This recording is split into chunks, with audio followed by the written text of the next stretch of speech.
Lions just recovered a fumble. Bits of wisdom. It's Harry Houdini, I'm pretty sure. That's when it kind of becomes Home Improvement After Dark. I guess that leaves us at the question of the week.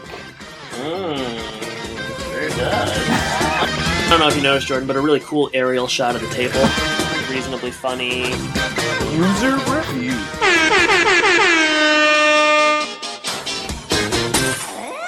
Does everybody know what time it is? Home and podcast time. That's right. Binford Tools is proud to present a Home Improvement Podcast. My name is Adam, and you all know my co-host, Jordan the Meat Man Lyons. You're not the first person who's called me that. It was low-hanging fruit. Just seemed too easy. Yeah, it was too easy. But that's all right. We need to take the easy way out with some episodes because you're putting your creative juices into things like alternative titles and now it sounds like you're putting your creative juices into being an extra in a movie. Yes, Jordan. We got right into that, didn't we? Well, abrupt. Yeah, Jordan. I was an extra in a Hollywood film since the last time we recorded, but I can't say much more beyond that. So I'm sorry you brought it up. So we're glad.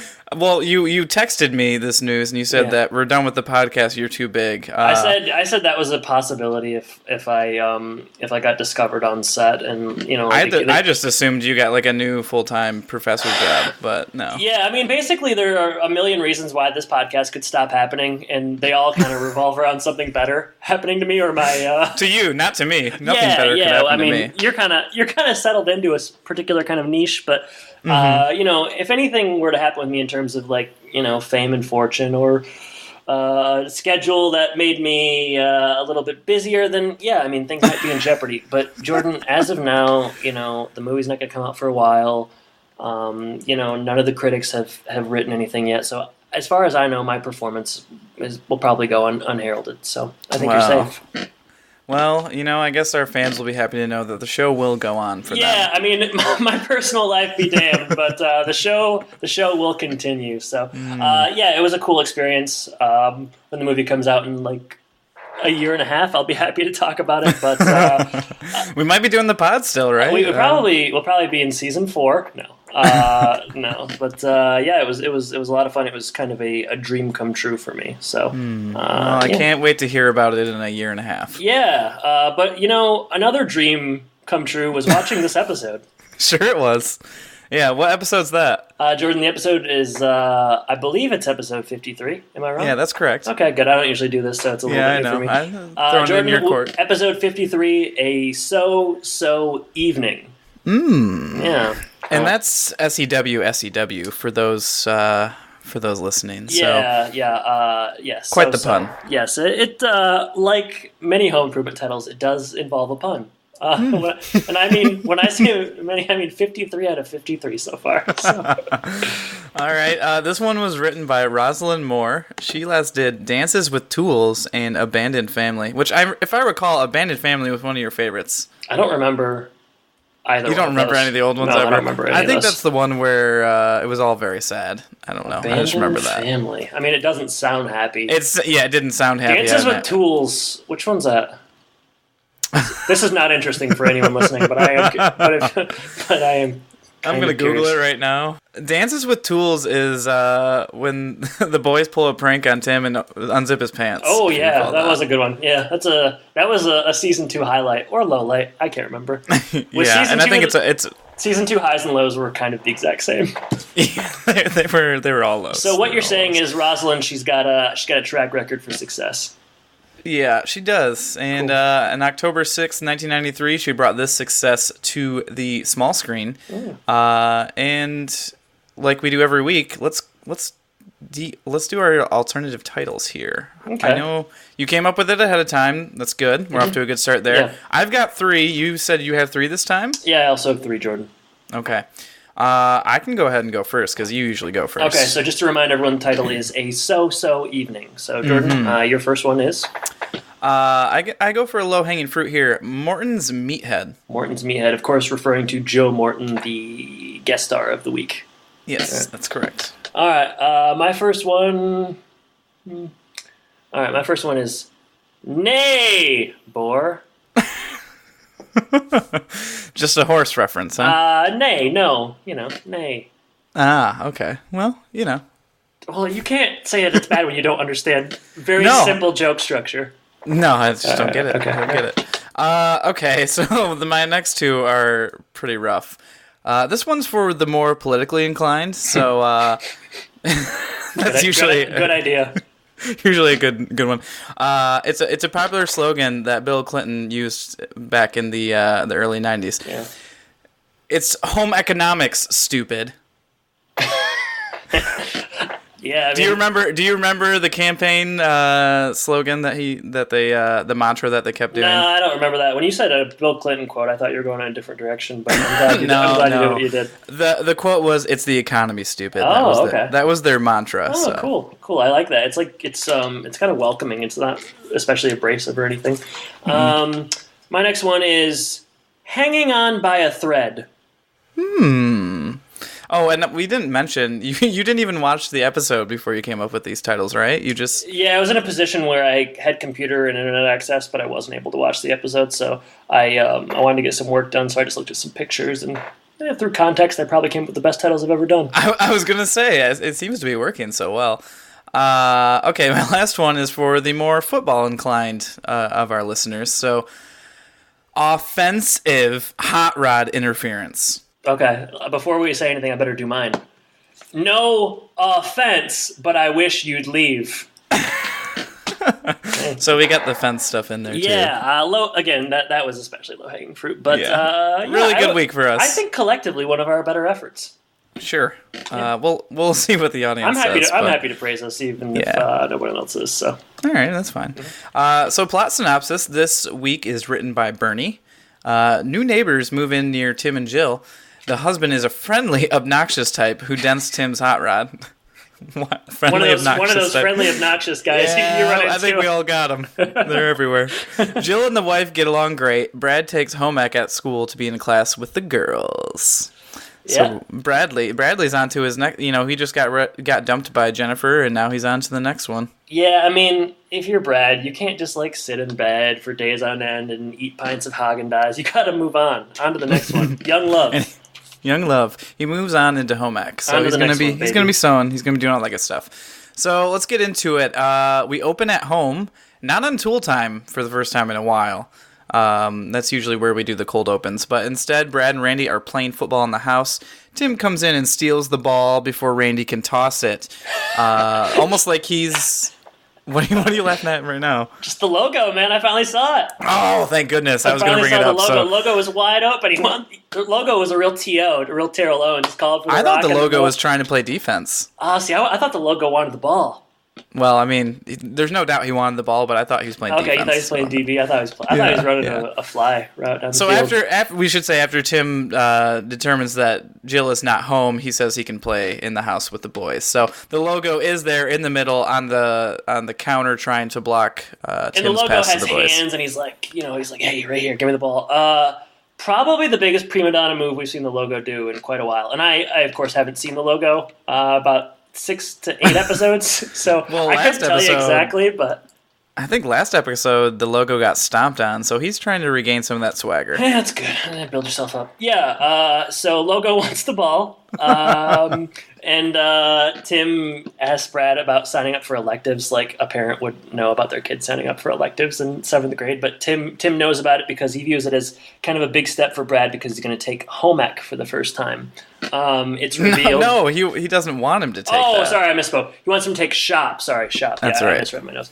He wants him to take shop for the first time, and it's kind of like a father-son experience. He's excited for him. But rather, Brad, and this, of course, is the whole episode, Brad signs up for home ec, not shop, because he wants to take a class with 30 girls.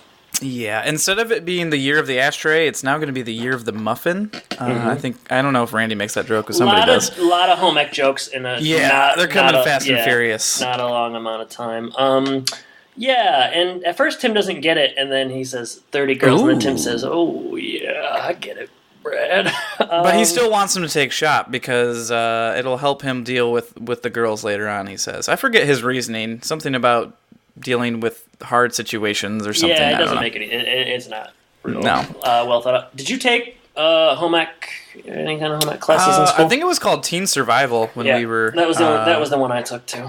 Oh, okay. I did not take it, actually. Oh, you didn't? Okay. I did. I'm trying to remember the electives that I took, and this would be middle school. This was middle school. Yeah. Yeah.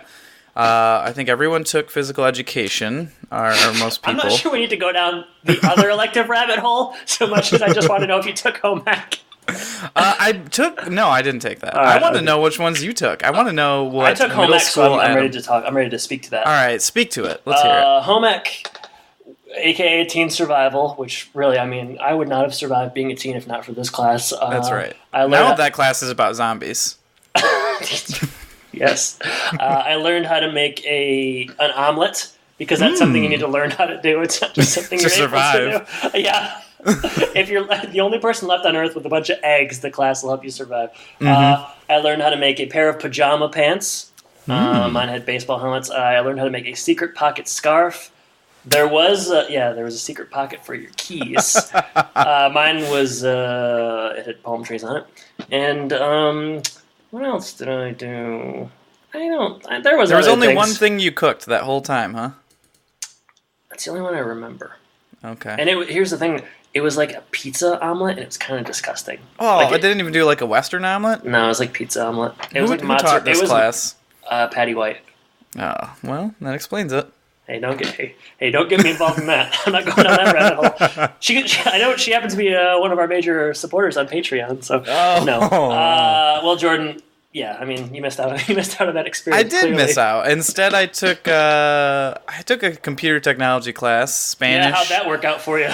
Yeah, I mean, it's not like I use those at all. Yeah. I think I did take like a shop-ish class. I don't think it was. I don't think it was called shop. It's called Applied Tech, right? Applied Tech, yeah, that's right. And I'm trying to remember what we made in there. I remember, I think maybe some sort of like small treehouse. We were working on like part of a treehouse. I think we found out that teacher got in trouble because he was having people make things that he used at home or something. I don't remember what the issue As a was teacher, there. Yeah, you can't do that. You can't do that. No, you're not allowed to do that. Okay, interesting detour. Let's get back to the episode. We cut to the garage, and Tim he's tinkering with the hot rod. You know, we thought it was all done, but here he is. He's still working on it. He's got stuff to do. He's got stuff to do, and then a weird neighbor enters. And I wrote a weirdo runs. Yeah, I wrote weird neighbor enters. And Jordan, this fellow's name is Joe Morton. And you're not the only one that's known as the Meat Man, because Joe Morton also is the Meat Man. That's kind of his business. Tim's the Tool Man, Joe's the Meat Man, and if you want proof, look at the back of his coat. Absolutely. He's instantly very annoying. He comes on very strong. He speaks quickly, and he says things that maybe normal people don't say. Yeah. What was your perception of this guy right off the bat? It's a good performance. I thought. Go ahead. He's eccentric. He's excited.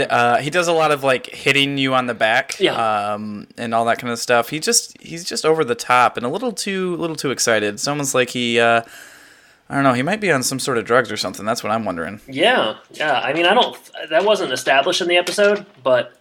You know, the weirdest thing that he does is he talks about how much money Tim makes. He like asks him right away, like, "You must be doing good." I feel right? like that was actually one section where I was like, "Yeah, that sort of rings true," because I feel like there is a particular kind of person that would say something like that or would ask something like that. I don't know that I've met them yet. I do kind of. Does that mean I'm them if I haven't met them? Yeah, you're always asking me how much I got stowed away, how my 401k is coming along, things like that. No, I don't know. I don't. Maybe it's a generational thing, but I feel like I've met people that were older that have not in such a direct way, but have spoken maybe a little bit too candidly about money and finances and inquiring and things like that. So. All right, so before we get any further, this guy, Joe the Meat Man Morton, is played by Robert Picardo. And Jordan, get ready for this. Ooh. 219 credits to his name. Oh, Robert. That's a lot. Yeah. Getting after it. What's his most popular stuff? Okay, so... his greatest hits, if you will. There's a lot. Of late, he's been doing a lot of TV work. He does a lot of animated TV work, it seems. Where to start? Well, one thing I found interesting, Jordan, is he did a TV show called The Lion's Den, which was canceled, which I thought you might enjoy. He was in the film Back to School, Was he? Yeah, I don't remember who he was though, and I didn't look. So we're gonna have to watch that again. Yeah, Gremlins 2, the new batch, of course, obviously building upon the mythos established in Gremlins 1. Sure. He was nominated for a guest Emmy as a coach. I didn't write the name on the Wonder Years. So he's nominated for an Emmy. He was on 170 episodes of Star Trek Voyager, playing the Doctor. 61 episodes of China Beach, playing another Doctor. So a lot of Doctor work, but yeah, a lot of credits. A lot of Doctor work. He's good. I like him. I dug him in this episode. Yeah, he does very well. He comes off very annoying. So I mean, in that way, he's kind of like the adult Curtis. Yeah. Oh, he is like the adult. Probably lives next door to him. Yikes. We won't talk about his wife yet because she's not in this scene. So building upon Joe and all of that, Joe is kind of poking around the car, and he's a car guy. He's a car guy, and he hits the grill. The grill, yes, and he knocks the grill off the ground, and it's dented. And Tim is maybe a little too annoyed about this, or maybe not. I guess you could. I don't think he's very annoyed at all. Oh, see, I mean, he just says he's annoyed. Yeah. But I don't think he shows it very much. He says he's just gonna, he says he can take care of it, and Joe, he's doing well. The meat business is going well. He says he'll pay for it. He'll write a check right now. Mm-hmm. But Tim says no, I'll take care of it. Don't worry about it. And Joe kind of lingers while Tim wants to get back to work. And Tim is trying to get rid of him, definitely. Yeah, he's definitely trying to get rid of him. Joe hops into the car and pretends he's driving and honks the horn, and Tim hits his head or something. So he's just continuing to annoy Tim, and so Tim says, I gotta get out of here. He says he has something to go do inside, and that's how he's gonna get rid of him. But this guy, instead of just taking the hint, he says, what's wrong? He wants to help, I guess. And Tim has to come up with a lie, and his lie... He comes up with a couple of bad lies here. So the first one, he says, is Jill is depressed. She's just, she needs help to get out of bed. And then Joe also inquires more, and he learns that she's an alcoholic. Which is he goes from he just immediately assumes not that she has a drinking problem, not that she might be drunk right at that moment, but that she is a raging alcoholic. Absolutely. It's a serious thing. There's some and then he goes on to say I look at this guy on TV and I think he's got it all. But based off what? His garage? His very, very small garage? There's a dark side to the tool, man, and we all see it here. What would you have used as an excuse to get out of Joe Morton's grip? What would you have said? Joe Morton's grip. Can you get out of his grip? That's the real question. Ask the cattle. I mean, it doesn't... I would say, if I were Tim, I would have said, my son is sick. Ooh. That's valid. Nobody wants to watch a kid be sick. I think that would have gotten or just I have to go somewhere, and then he might come along for the ride. You say, my youngest son Mark ate a bunch of mud because he's an idiot. That would have given Mark something to do in this episode. He has a really good line read later on. We'll talk about. So. With all the doctor work that Joe does, he might actually come in and try to help. Yeah, but he's only a space doctor, so that's a different kind of doctor. Yeah, he doesn't know anything about Earth. So that's right. It seems like whatever you come up with, I think Joe would have found a way in, or at least a way to inquire more information. So he does there, and we move on to the Tool Time set. Another intro. They've done the intro. They've done Heidi doing this intro every episode so far. So they're trying to get her involved, not with a lot of variety, but with the same line over and over again. Right. Yeah. You gotta start somewhere. Yeah, absolutely. So this episode of Tool Time, we're talking about fencing, and immediately I thought of our friend Rick T, but instead they're going to bring out a dowel, and we're going to do some fencing, a different kind of fencing, a little bit of sword play, if you will. And Tim tries to fence with Al. It turns out that Al was a 1976 Gilmore High fencing champion, so it doesn't go well. That's a posh high school. Gilmore High? Yeah, fencing as a high school activity. I don't remember I've never heard of it. I mean, it's an Olympic sport, but we didn't have it at Davidson. Right, that's for sure. That's for sure. So Al disarms Tim pretty quickly and makes quick work of him, and then they just kind of move back onto the fence. Yeah. They talk about fence is a great way to defend your home from dogs, cats, and annoying neighbors. So it fits into what Tim is dealing with right now. Yeah, I wrote that down thematically. It's more relevant than the majority of Tool Time scenes are. Than the topiary scenes that we've seen in the past. Sure, yeah, definitely. Yeah. So there's also an invisible doggy fence on set here, and they're going to see how that works. And we do get, I think, a funny part of this episode is we've seen this before where Tim tries to pull a prank on Al. Yeah. And the text comes up on the screen that says what's going on during this process. So the text comes up on the screen that says Tim hit a shock collar in Al's belt, and he asks Al to go get something across the stage, and we assume that Al's going to get shocked here. Mm-hmm. But then it doesn't, and Tim is wondering what's going on here. Instead of, we just assume that Tim screwed up again because that's what he likes to do. Mm-hmm. But instead, Al found this shock collar and hid it in Tim's belt ahead of time, and we see that with the text on the screen. And Tim gets shocked, and Al is very pleased. So Al, he really wins in this scene. He's a fencing champion. He shocks Tim. He's got it going on. Gilmore High, 1976. What I liked more than the shock collar gag was when Al asked him for a jig and he started dancing. I did like that too. Yeah, I did like that too. Yeah. Yeah, a good scene. Yeah, it was pretty funny. A good scene. Yeah. A good scene. So, So go ahead. I'll take this one, Jordan, if you don't mind. Please. If it'd be my pleasure to take You this. You are the actor among the two of us. This is kind of an iconic scene, so if you just step back and let me take the reins. All right. We're back home, and Tim is in the garage. He emerges. Now I feel a lot of pressure to do a really good read here. And he emerges from the garage into the kitchen area, and no, that's wrong. Jill is in the garage. See? It's such an iconic scene, I'm flustered. Be careful what you wish for. You said it, mister.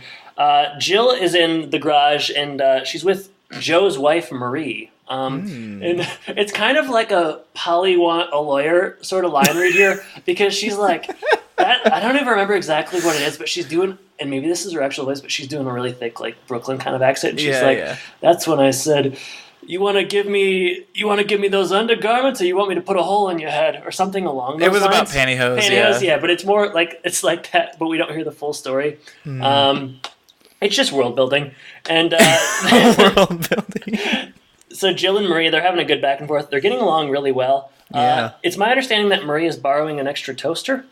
Yeah. Go buy your own. Go buy a new one. They lost it in the move. They just need it for now, Yeah. It's a short-term loan, Just go buy one. and Toasters are Jill is, she's apt to do it because Marie is so affable. Yeah. They both get along. They're both combative, I guess. I think that's what they're trying to bond over. Jill is quite submissive. I'll tell you.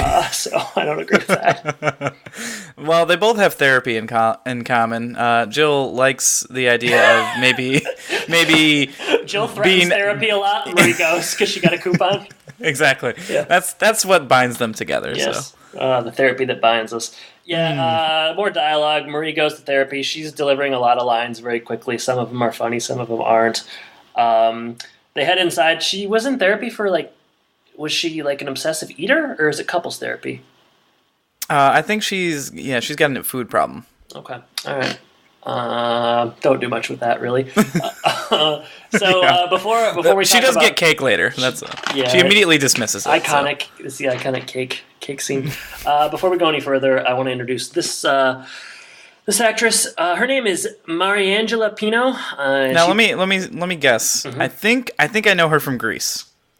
No, but she does. No? She does look like the woman that does. And she sounds like her to me. She does the brasha. Yeah, that woman, not her. Mariangela Pino plays Marie Morton. I recognize her from something. I didn't know what, and then I saw it. Maybe you will recognize her from this as well. 39 credits. Last appeared in a 1999 episode of Touched by an Angel. She's in 8 episodes of Home Improvement, so she'll be back 7 more times. Oh, yeah. I forgot to mention that Robert Picardo only comes back 1 more time, so divorce? I guess so. But what I know her from is she was in the movie Richie Rich. Oh, wow. She plays Diane, which I think is like a helpful kind of adult sidekick to Richie Rich. Yeah, you're right. Yeah. That's a nice throwback there. Yeah, I knew I'd seen her somewhere. I knew it. I saw that face. Is that that's the one where they go inside of like the fake Mount Rushmore and stuff? Yeah, big ending scene. Yeah. Oh boy. Yeah, I think he breaks out of jail with toothpaste. If I'm not mistaken, I don't think Richie Rich. I heard that doesn't work in real life, but I don't know. Maybe one day we'll try. Well, you know it does work. What's that? Tinsel. Yeah, absolutely. Elves with attitude. All right. Oh boy. Back to the scene. The iconic scene. This is just an iconic scene. Tim enters. Actually, it's pretty funny. What follows? Tim, they're talking. Jill says, "This is a person that I know." She does not note that Marie is their neighbor. She's careful not to say that so that this scene can work. But in real life, she probably would. The first thing she would say. Yeah, she introduces her as like someone that's going to help her with something, as opposed with to the library fundraiser. Yeah, very convenient. So Tim says that he has to put the grill back on, and she says, "Didn't you already do that?" And he says, "Yeah, wait till you hear. I met this guy, Joe.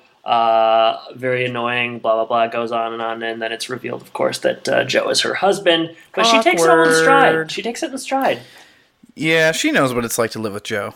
Tim says, "Obnoxious? I meant gregarious." How does Tim know what gregarious means? I don't know. He's been listening to Wilson. Yeah, I guess so. So. Yeah, this scene, it's a fine scene. She takes it in stride. She gets that big slice of cake, so I mean that's gonna be. Yeah, she takes it to go. She better return fodder. that. That's therapy fodder for next week. She's taken a piece of cake, a plate, and a toaster. She could toast the cake. I don't think that's her plan. That's pretty messed up, man. No wonder she's got a food problem. Hey man, I don't know. That's pretty messed up. Marie leaves. She leaves. Yeah, and Jill, the other boys come. Jill says, that they're gonna have dinner, or is that later on? Jeez. Okay, yeah, that's a little bit later on. But Marie leaves, and the older boys come down fighting. And we learn a little bit more about the aftermath of Brad's ingenious home ec escapade. Mm-hmm. And it turns out that all the other guys heard of this idea, and they thought it was a great idea too. So they all signed up for home ec. So now there's so many kids in home ec that they had to make 2 classes, and they just split it up, boys and girls in separate ones. So no one wins except for, I guess, the girls. It's a dark turn of events for Brad. So dark, so dark. And they're in the scene for about 2 seconds, and then they're gone. So Brad and Randy just like run into scenes and then run out. That's like their function this episode. They just like run down the stairs and then they run up the stairs. They had to run, a few track laps to get in shape for this episode. So.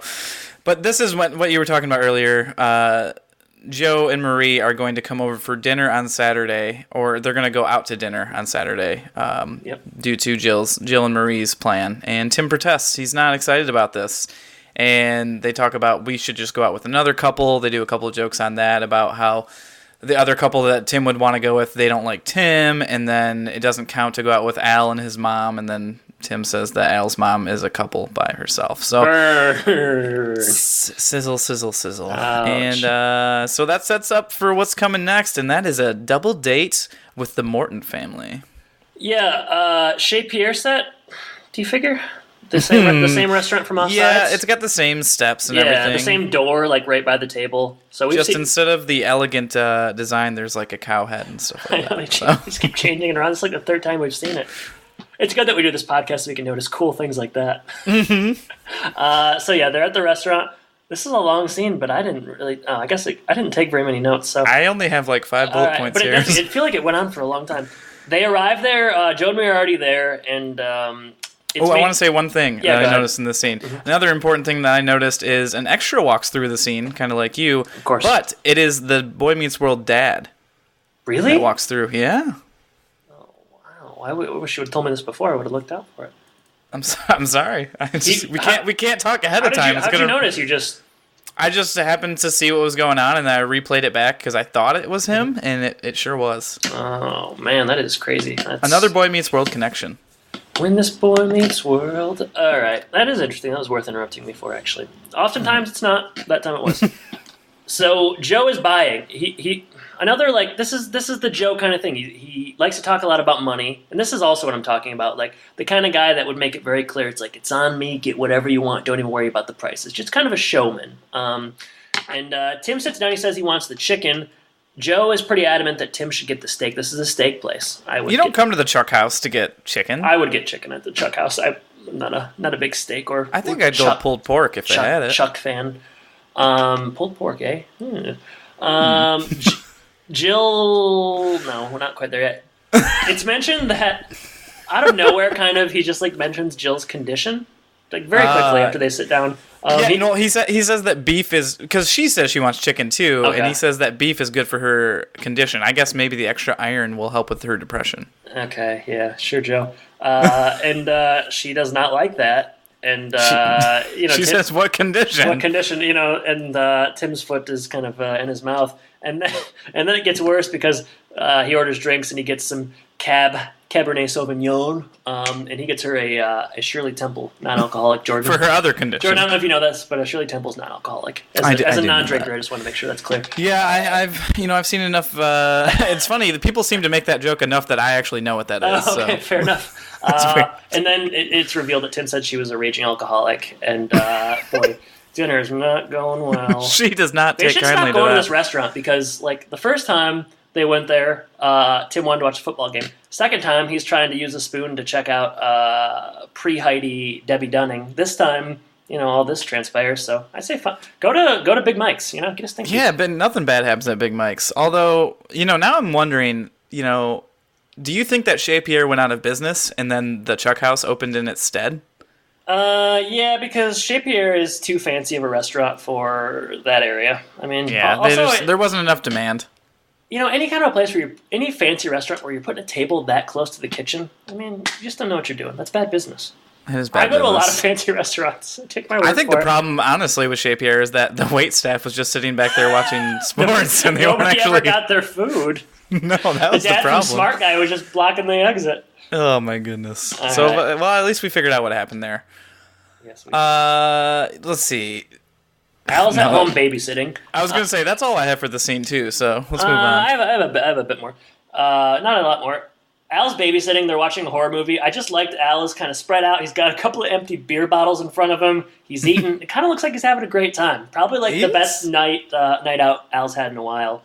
They're watching a scary movie again. Yeah, I wish they would have given it a name. That would have been fun. I did notice that Randy was like half smiling when they turned to him, so I don't know if it's that scary of a movie. Randy's brave. The camera slowly pans over, and Brad is knitting a hat, which was a good visual gag. Yeah.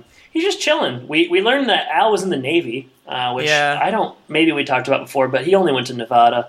So, Poor guy.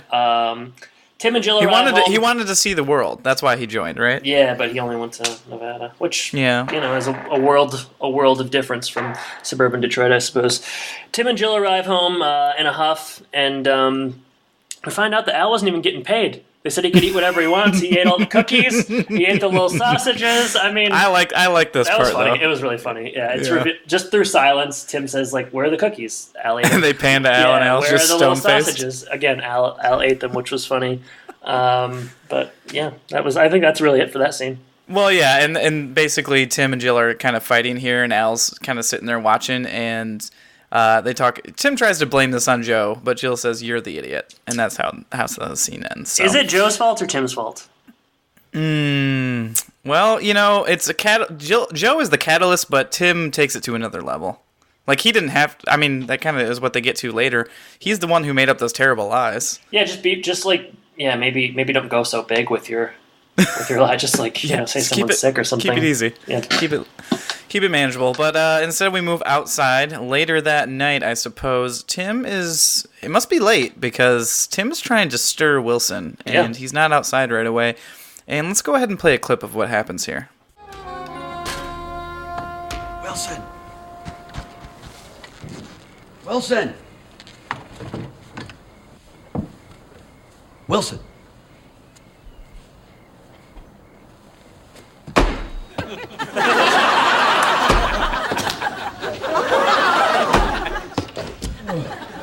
Tim? Wilson, you up? I am now. Have you ever had a real annoying neighbor?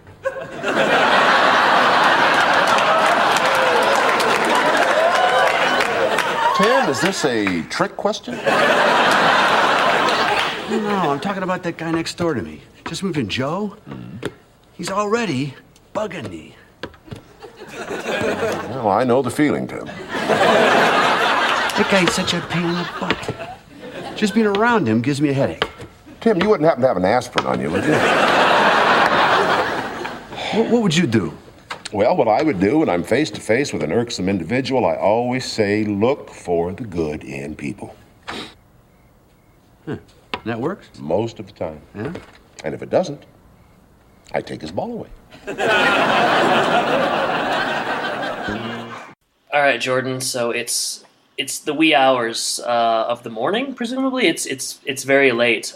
This is typically when you, me, and Jared would be talking about, the important This things is of when life. we would get deep as high school men and talk about like just really important things, substantial things, families, lives, marriages, Marriage, etc. love. Yeah, love in an elevator. Head outside, and Tim's got a rubber ball. It can only be described as a rubber ball. And Only. There's the there's only no way other to description. It's a rubber ball. It's yellow. That's my other description.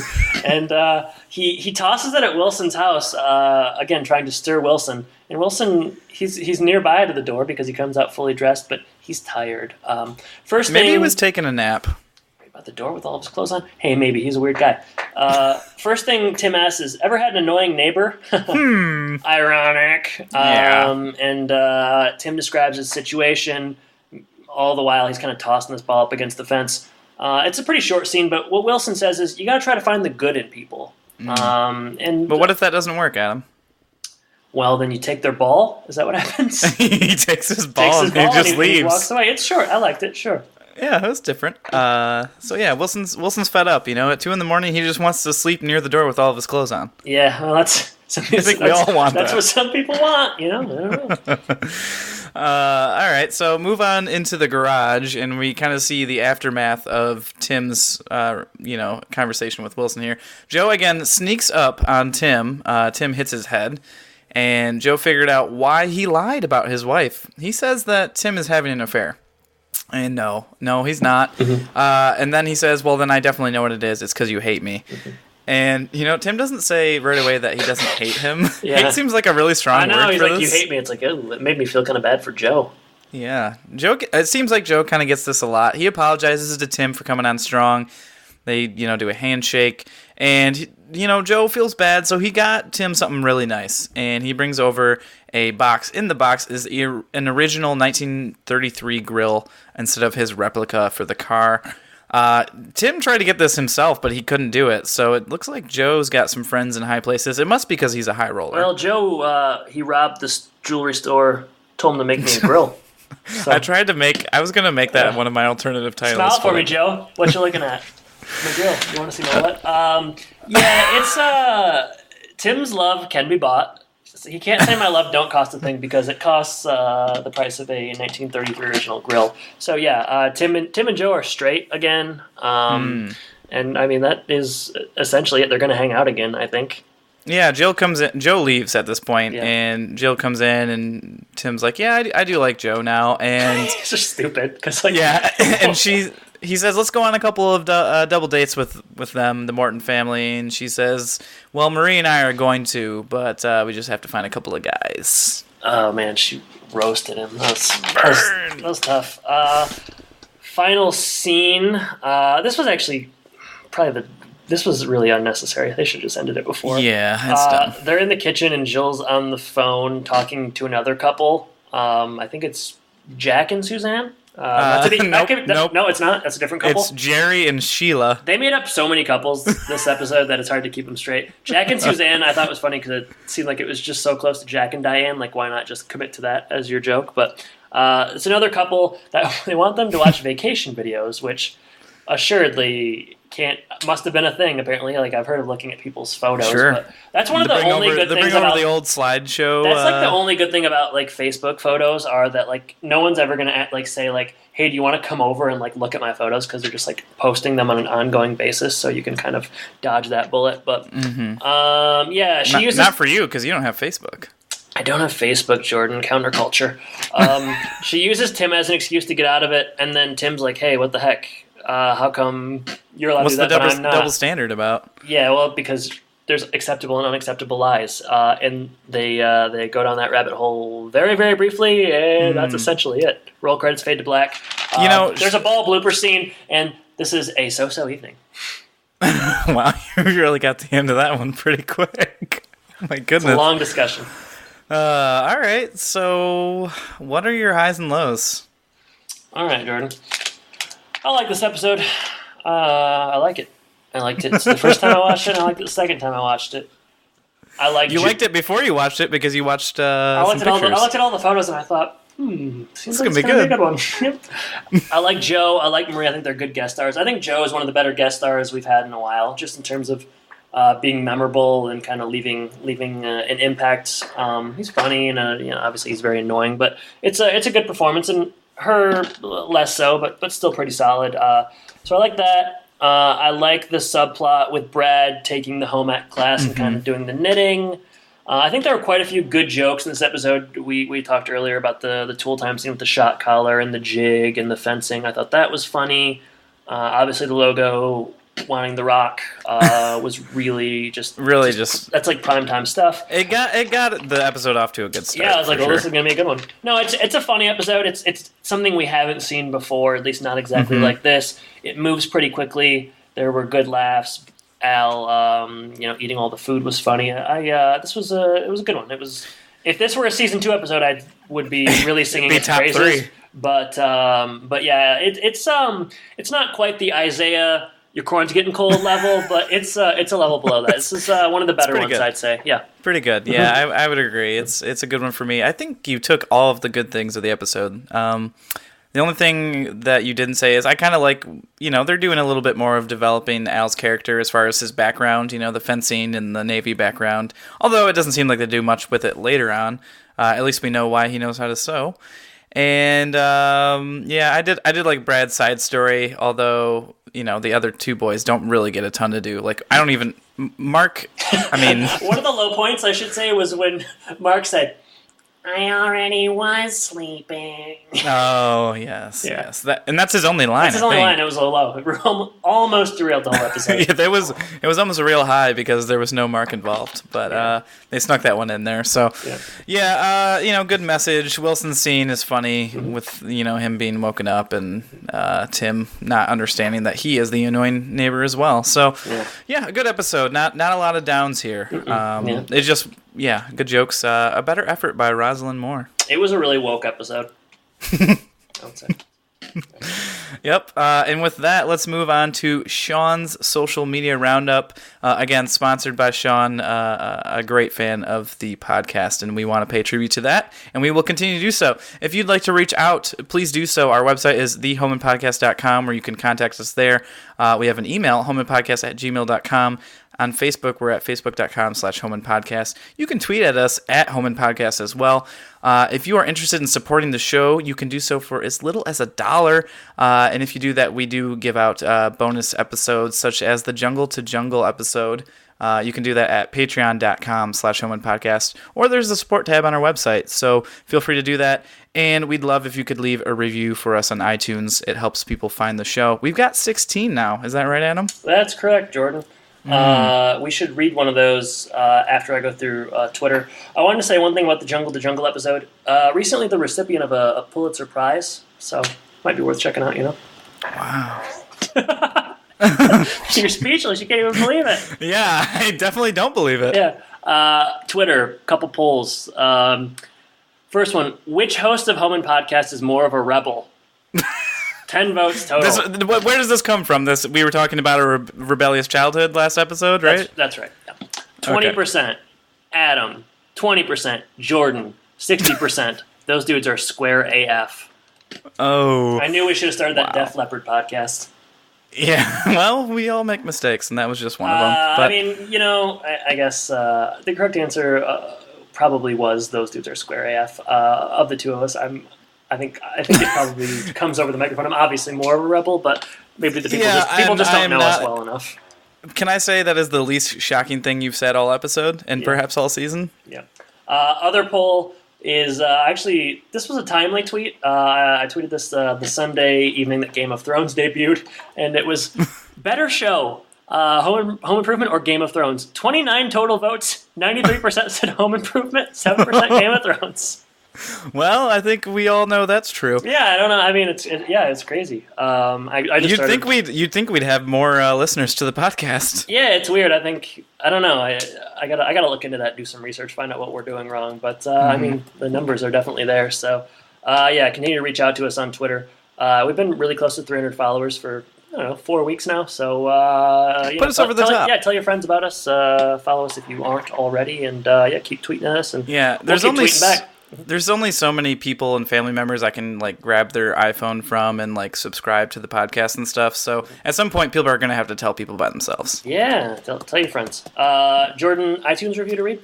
iTunes review. This one is by Tex6956, and you and I talked about, what did those numbers refer to? We just assumed that it might be someone's last 4 digits of SOCH. Yeah. Just a smart way to make a username. So this one is a 5-star review, and it is titled Just the Ticket.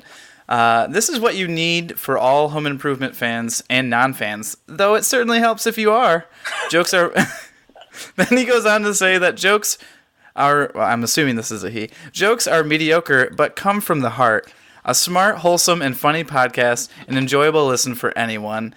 Also, do not ask them for help with your home improvement projects. That's not what this is about. F*** you, Tex. Jesus. Well, thank you for that. It's very confusing. It's 4 stars, or it's is it 5 stars? 5 stars. 5 stars. 5 stars, so it's good. Mixed message, and they're kind of good, kind of bad. Text is all over the place. I don't want to be described as having heart. I want to be described as having a humorous podcast. But you know what? We'll take what we can get. So thank you, Tex, for that. 6956. 6956. So if we do any identity thievery, we can empty those bank accounts maybe. That's right. Jordan, is that it for social media? I think we about covered it, right? Yeah, I think we covered it. We did want to plug one more time. We are soliciting some feedback about what kind of rewards people would be interested in for donations on either PayPal or on Patreon. So please participate in that if you are interested. We're going to keep that open until the end of July. You can find the link to that on our Twitter account or our Facebook account. So we'd love your feedback in knowing what you're interested in receiving for supporting the show. You got that right, Jordan. I think it's time for our question of the week. I believe it is. And I believe it's my turn. It sure is. I believe that I don't have one, so get ready to do some editing. All right. Jordan, this question pulled from conversationstartersworld.com /random questions to ask a guy. And, I think they're more thinking of a dating scenario, but Jordan, you're a guy, so I'm going to ask you one of these questions. So I was going to ask you, what's the funniest or most amazing cell phone cover you have seen, but I won't. I can't think of any better conversation starter than that. Dating's hard. I think I want to ask you, Jordan, this episode is about the meat man, and he specializes in meats of all varieties. Jordan, what's the fullest you've ever been?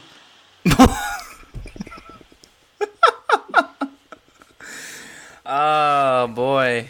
The time that comes to mind is a Disney trip. We went to a restaurant called Boma for a breakfast buffet, and they had all sorts of delicious food, everything you could imagine, but I ate I think it was 30 pieces of bacon that day.